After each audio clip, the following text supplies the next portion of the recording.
ನಮಸ್ಕಾರ ವಿದ್ಯಾರ್ಥಿಗಳೇ, ಪ್ರಥಮ PUCಯ ಒಂದು ಘಟಕ ಆಧಾರಿತ ಒಂದು ಮೌಲ್ಯಾಂಕನವನ್ನು ಕುರಿತು ಅಂದರೆ LBE ಅನ್ನೋದು ಲೆಸನ್ ಬೇಸ್ಡ್ ಅಸೆಸ್ಮೆಂಟ್ ಅಂತ ಹೇಳ್ಬಿಟ್ಟು ನೋಡಿ, ಕರ್ನಾಟಕ ಸರ್ಕಾರ ಶಾಲಾ ಶಿಕ್ಷಣ ಇಲಾಖೆ ಪದವಿ ಪೂರ್ವ ಇಲಾಖೆಯಿಂದನೇ ಹೊರಡಿಸಿರುವಂತಹ ಒಂದು ಮಾದರಿ ಪ್ರಶ್ನೆ ಪತ್ರಿಕೆ. ಇದು ಘಟಕ ಪರೀಕ್ಷೆ ಅಂತ ಇದು ಒಂದು ಆಗಿರುತ್ತೆ. ಜೂನ್ ತಿಂಗಳಲ್ಲಿ ಮಾಡಬೇಕು ಅಂತ ಇದೆ ಟೆಸ್ಟು.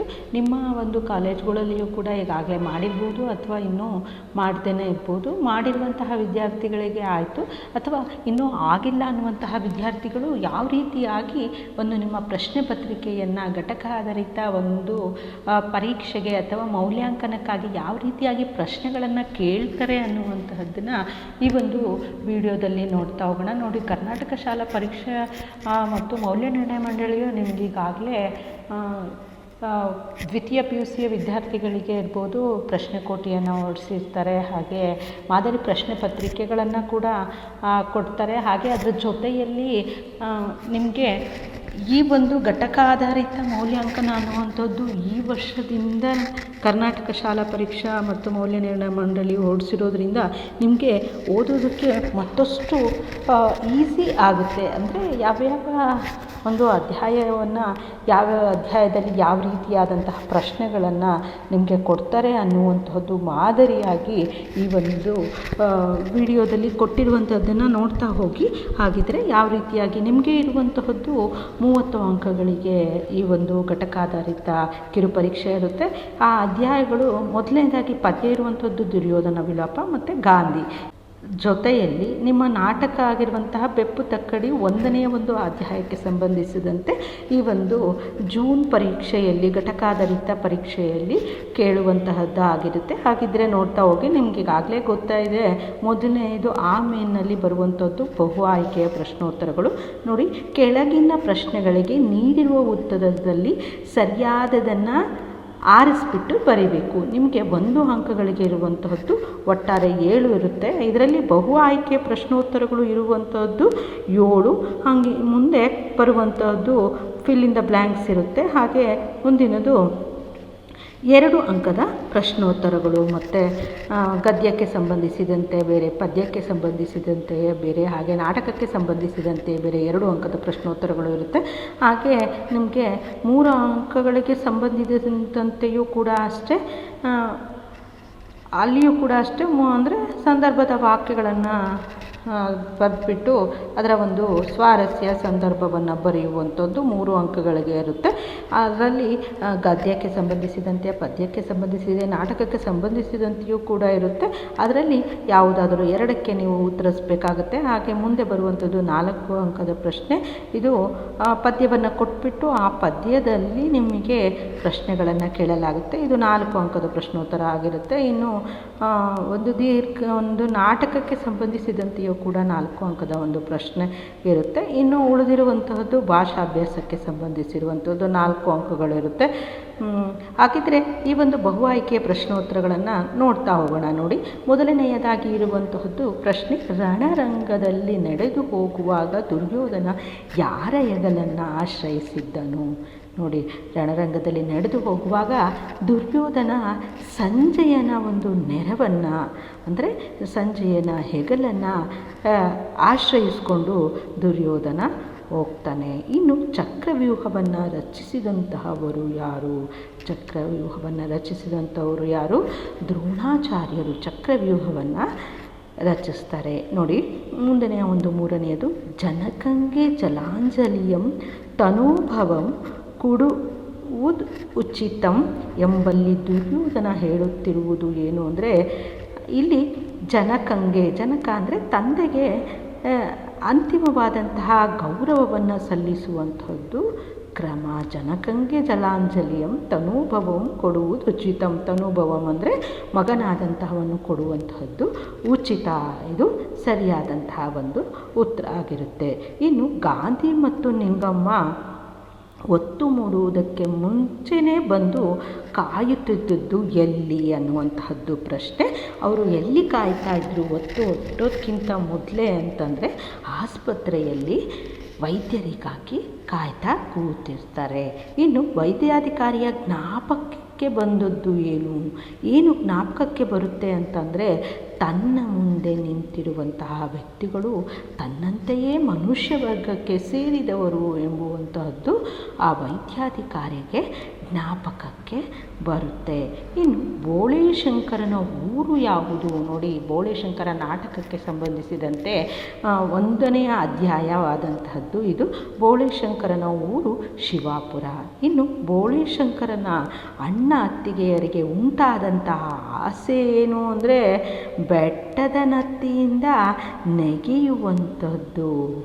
ಇಂತಹ ಒಂದು ಆಸೆ ಅವರಿಗೆ, ಬೋಳೇಶಂಕರನ ಅಣ್ಣ ಅತ್ತಿಗೆಯವರಿಗೆ ಉಂಟಾಗಿರುತ್ತೆ. ನೋಡಿ, ಇಲ್ಲಿ 6 ಮತ್ತು 7ನೇ ಒಂದು ಬಹು ಆಯ್ಕೆಯ ಪ್ರಶ್ನೆ ನಾಟಕದ್ದಾಗಿದ್ದರೆ, 4 ಮತ್ತು 5ನೇ ಒಂದು ಬಹು ಆಯ್ಕೆಯ ಪ್ರಶ್ನೆ ಗಾಂಧಿ ಗದ್ಯಕ್ಕೆ ಸಂಬಂಧಿಸಿರುವಂತಹದ್ದು.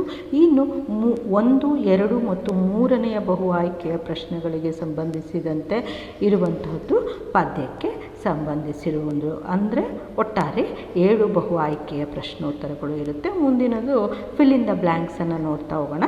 ನೋಡಿ, ವೈದ್ಯಾಧಿಕಾರಿ ಇಲ್ಲಿಯವರೆಗೆ ಈ ರೀತಿಯ ನ್ಯಾಯವನ್ನು ಕಂಡಿರಲಿಲ್ಲ. ಎಂತಹ ನ್ಯಾಯವನ್ನು ಕಂಡಿರಲಿಲ್ಲ? ಅವನು ಕಾಕತಾಳ ನ್ಯಾಯವನ್ನು ಕಂಡಿರಲಿಲ್ಲ.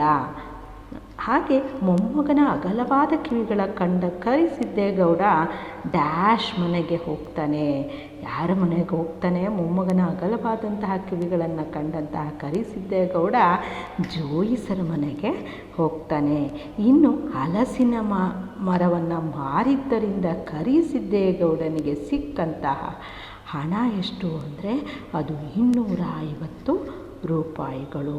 ನೋಡಿ, ಮುಂದಿನದು ಆ ವಿಭಾಗಕ್ಕೆ ಸಂಬಂಧಿಸಿದಂತೆ ನೋಡಿ, ದುರ್ಯೋಧನ ತನ್ನ ಮಗನ ಶವವನ್ನು ಕಂಡು ಹೇಗೆ ವ್ಯಥಪಡ್ತಾನೆ. ಇದು ಪದ್ಯಕ್ಕೆ ಸಂಬಂಧಿಸಿದಂತಹ 2 ಅಂಕದ ಪ್ರಶ್ನೋತ್ತರಗಳು. ಇನ್ನು 12ನೇದು ದುರ್ಯೋಧನ ಕರ್ಣನ ದಾನ ಗುಣಗಳನ್ನು ಹೇಗೆ ಕೊಂಡಾಡಿದ್ದಾನೆ. ನೋಡಿ, ಎಲ್ಲ ಪ್ರಶ್ನೋತ್ತರಗಳು ಕೂಡ ನನ್ನ ಒಂದು ಕನ್ನಡ ಜೀವಿಗೆ ಚಾನಲ್ನಲ್ಲಿ ನನ್ನ ಒಂದು ಪ್ಲೇ ಲಿಸ್ಟ್ ಇದೆ. ಪ್ರಶ್ನೋತ್ತರಗಳು ಎಲ್ಲ all lessons question and answers ಅಂತ ಪೊಯಮ್ ಅಂಡ್ ಲೆಸನ್ ಎಂದು ಎಲ್ಲವೂ ಕೂಡ ಕ್ವಶನ್ ಆನ್ಸರ್ ಇದೆ. ನೀವು ಅಲ್ಲಿ ಕೂಡ ಹೋಗಿ ಎಲ್ಲ ಉತ್ತರವನ್ನು ಪಡಿಬಹುದು. ಇಲ್ಲ ಅಂದರೆ ನಿಮಗೆ ಉತ್ತರವನ್ನು ಬೇಕು ಅಂದರೆ ಟೆಕ್ಸ್ಟನ್ನು ಮಾಡಿದರೆ ಅದಕ್ಕೆ ಸಂಪೂರ್ಣವಾದಂತಹ ಉತ್ತರವನ್ನು ಕೊಡಲಿಕ್ಕೆ ನಾನು ಪ್ರಯತ್ನಿಸ್ತೇನೆ. ನೋಡಿ, ಮುಂದಿನದು ಯಾವುದಾದ್ರೂ ಒಂದು ಪ್ರಶ್ನೆಗೆ 2-3 ವಾಕ್ಯಗಳಲ್ಲಿ ಉತ್ತರಿಸಿ ಅಂತ ಕೇಳಿದರೆ, ವೈದ್ಯಾಧಿಕಾರಿ ಹುಡುಗನನ್ನು ನೋಡಿ ಏನಂತ ಕುಚೇಷ್ಟೆ ಮಾಡ್ತಾರೆ. ಹಾಗೆ ಗಾಂಧಿ ಎಂಬ ಹುಡುಗನ ಕೊನೆಯ ಆಸೆ ಯಾವುದಾಗಿತ್ತು ಅನ್ನುವಂಥದ್ದು. ಹಾಗೆ ಮುಂದಿನದು ನಾಟಕಕ್ಕೆ ಸಂಬಂಧಿಸಿರುವಂತಹದ್ದು, ಬೆಟ್ಟದ ಮೇಲಿನ ದೇವತೆಯು ಬೋಳೇಶಂಕರನ ಅಣ್ಣ ಅತ್ತಿಗೆಯರಿಗೆ ಹೇಗೆ ಕಾಣಿಸ್ತಾ ಇತ್ತು ಅನ್ನುವಂಥದ್ದು.